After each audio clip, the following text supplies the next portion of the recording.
மீட்பெரும் இரட்சகருமாகிய இயேசு கிறிஸ்துவின் இனிய நாமத்தில் உங்கள் அனைவருக்கும் என் அன்பின் நல்வாழ்த்துக்கள். இன்றைக்கு நாம தியானிக்க போறது ஆதியாகமம் புஸ்தகத்திலிருந்து 22வது அதிகாரத்துல ஆபிரகாம் எப்படி கர்த்தருக்கென்று தன்னுடைய ஒரே பேரான குமாரை பலி செலுத்துறதுக்கு போனாரு, அவருடைய விசுவாசம் எப்படிப்பட்டதா இருந்தது, அவருடைய டெடிகேஷன், அவர் எப்படி கர்த்தருக்கென்று தன்னை அர்ப்பணிச்சாரு, எப்படி கர்த்தருக்கு பயந்து நடந்தாரு. ஹல்லேலூயா. எப்படி ஆபிரகாமுக்கு கர்த்தர் யெகோவா ஈரேயாக வெளிப்பட்டார் என்பதை பற்றி நாம் தியானிக்க போகிறோம். ஆபிரகாம் என்பவர் யார் அப்படின்னு பார்த்தீங்கன்னா, ஆதியாகமம் 11வது அதிகாரத்திலிருந்து ஆபிரகாம் வர்றாரு. ஹல்லேலூயா.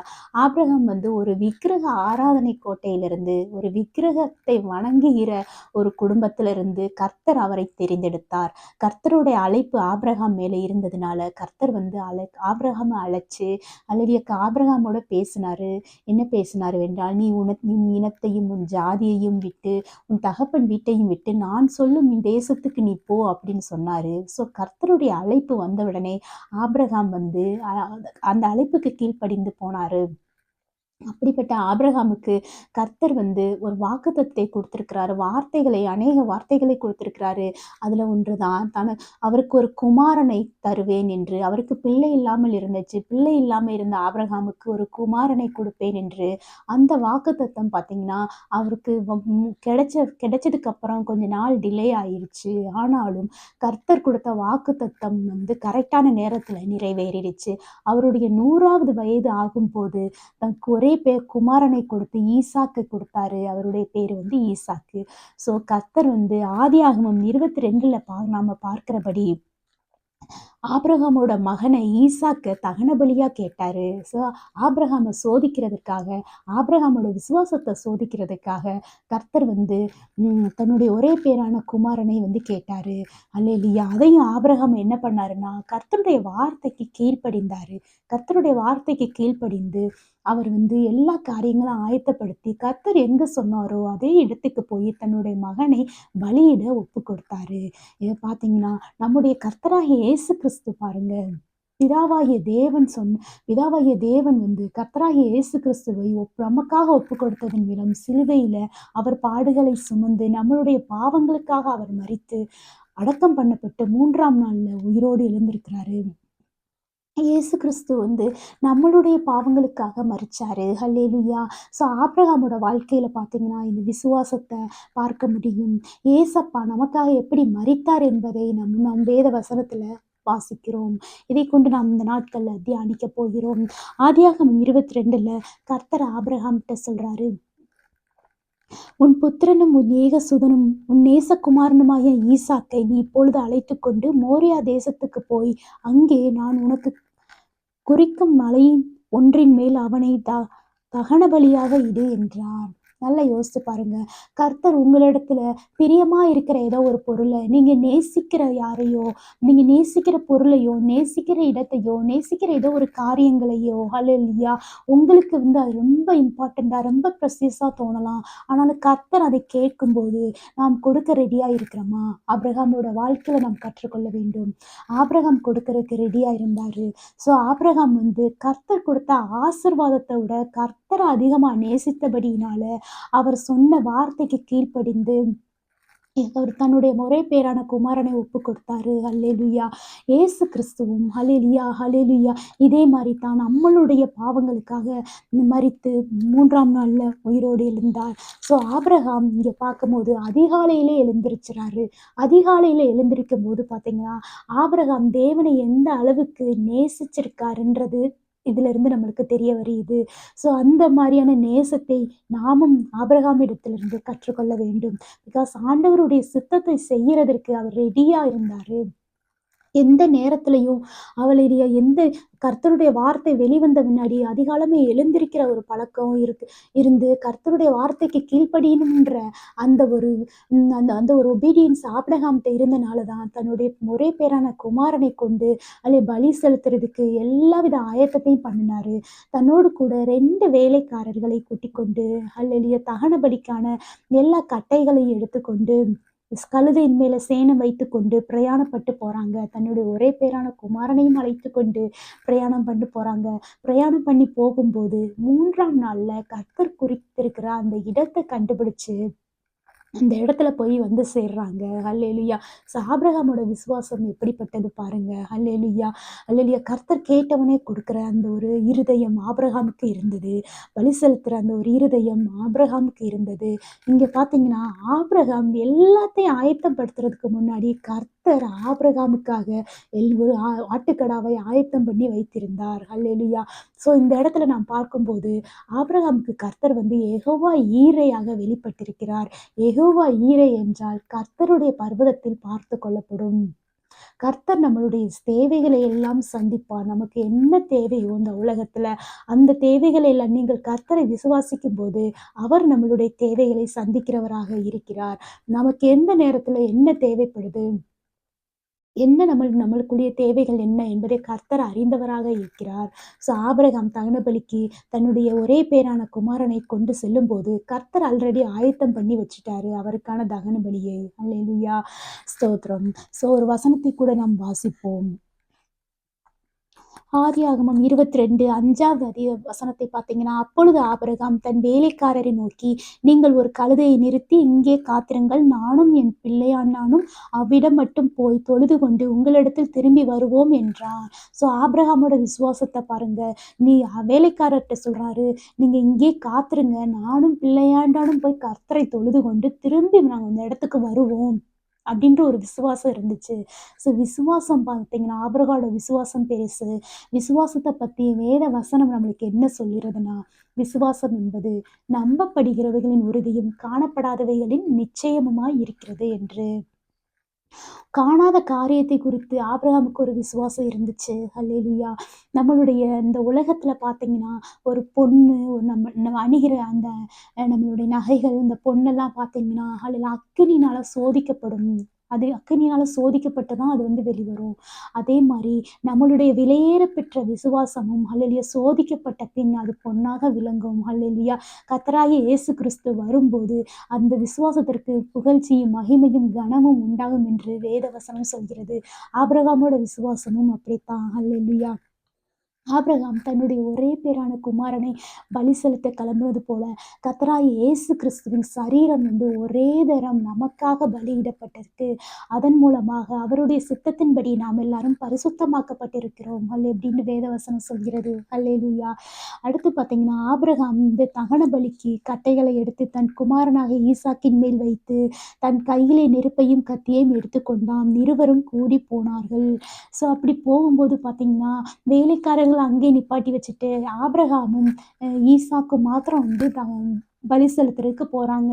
எல்லாமே ரெடியாக்கி வச்ச பின்னாடி ஈசாக்கு கேட்குறாரு, தகன பலிக்கு இது எல்லாமே இருக்கு. ஆட்டுக்குட்டி எங்கே? அப்படின்னு கேட்கும்போது, ஆபிரகாம் அதற்கு பதில் சொல்றாரு. அதற்கு ஆபிரகாம், என் மகனே, தேவன் நமக்கு தகன பலிக்கான ஆட்டுக்குட்டியை பார்த்துக் கொள்ளுவார் என்றான். தேவன் நமக்கு தகன பலிக்கான ஆட்டுக்குட்டியை பார்த்துக் கொள்ளுவார். அல்லேலூயா! கடைசி நேரத்துல அல்லேலூயா! மரணம் தருவாயில் மரணமே வருகிற நேரமாக இருந்தாலும், கர்த்தரை நாம் விசுவாசிக்க வேண்டும் என்று இதன் மூலம் நாம் படிக்கிறோம். மரண இருளின் பள்ளத்தாக்கிலே நடந்தாலும் பொல்லாப்புக்கு பயப்படும். தேவரீர் நம்மோடு கூட இருக்கிறீர் என்று வேத வசனம் சொல்கிறது. இந்த கடைசி சூழ்நிலையிலும் கூட எப்படி ஆபிரகாம்னால தேவனை இந்த அளவுக்கு விசுவாசிக்க முடிஞ்சது.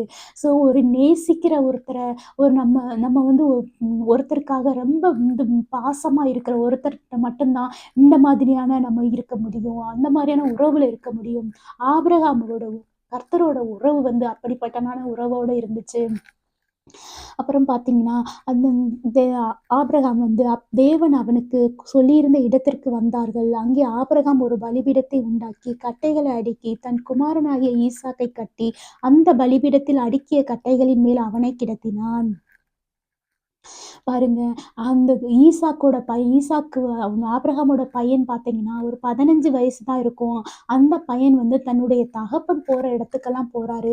தன் தகப்பனிடத்துல கர்த்தர் என்ன பேசினாரோ, அது எல்லாம் ஈசாக்குக்கு இப்ப தெரிய வந்திருக்கு. தகன பலியிட சொல்றது எல்லாமே ஈசாக்குக்கு இப்ப தெரிய வந்திருக்குது.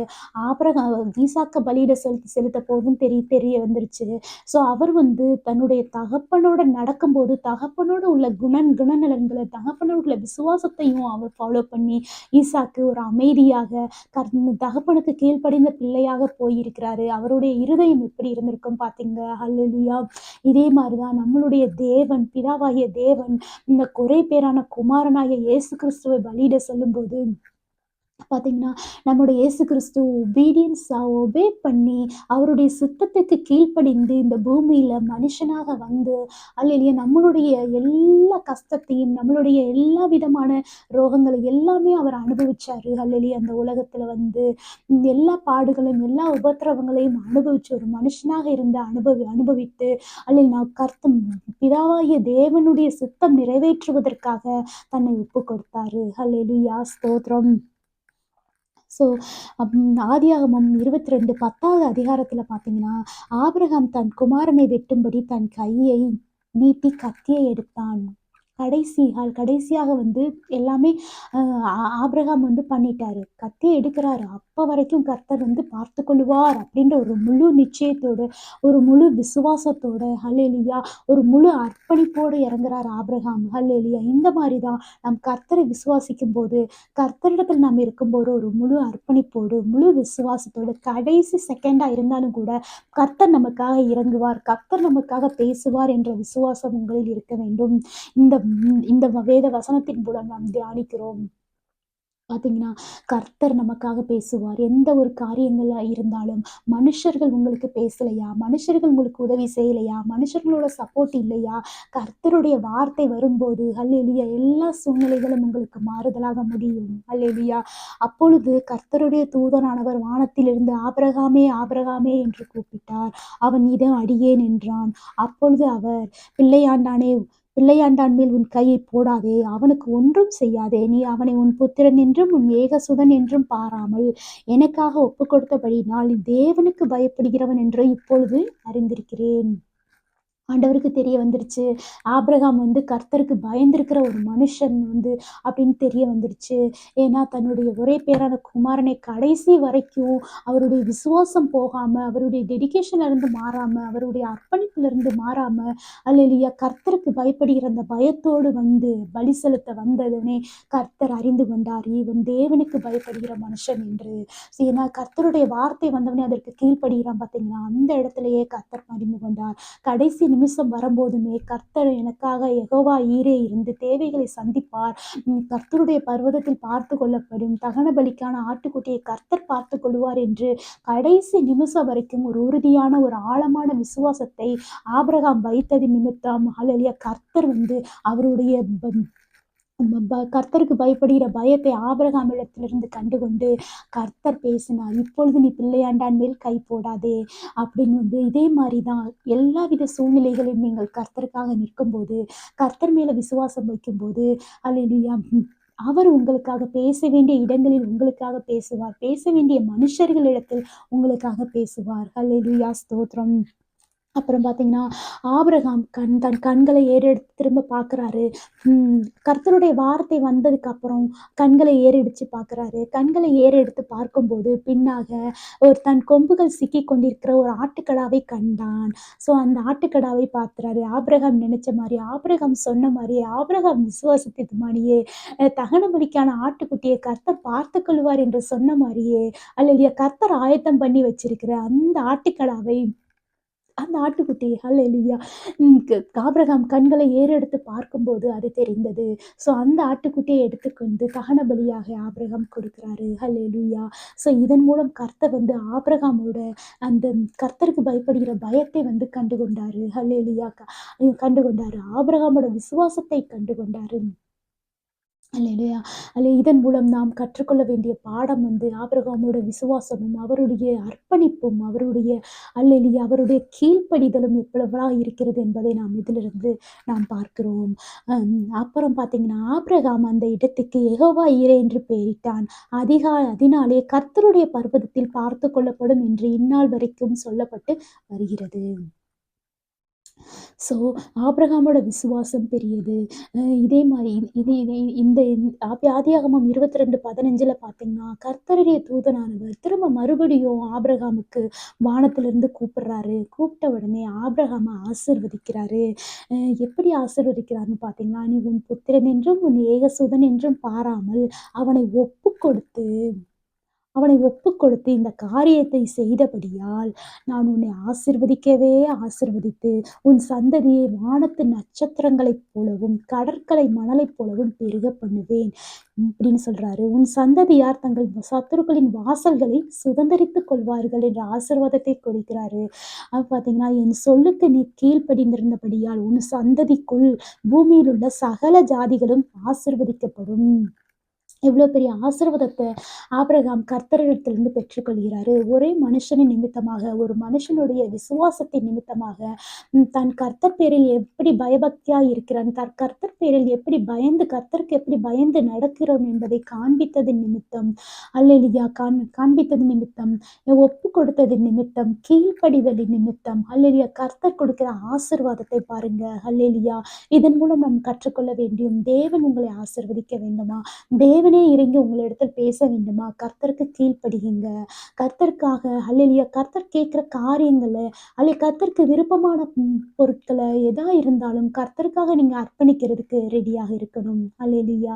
கர்த்தருக்கு கீழ்ப்படிதல் தான் முக்கியம். விசுவாசம் ரொம்ப முக்கியமா இருக்கு.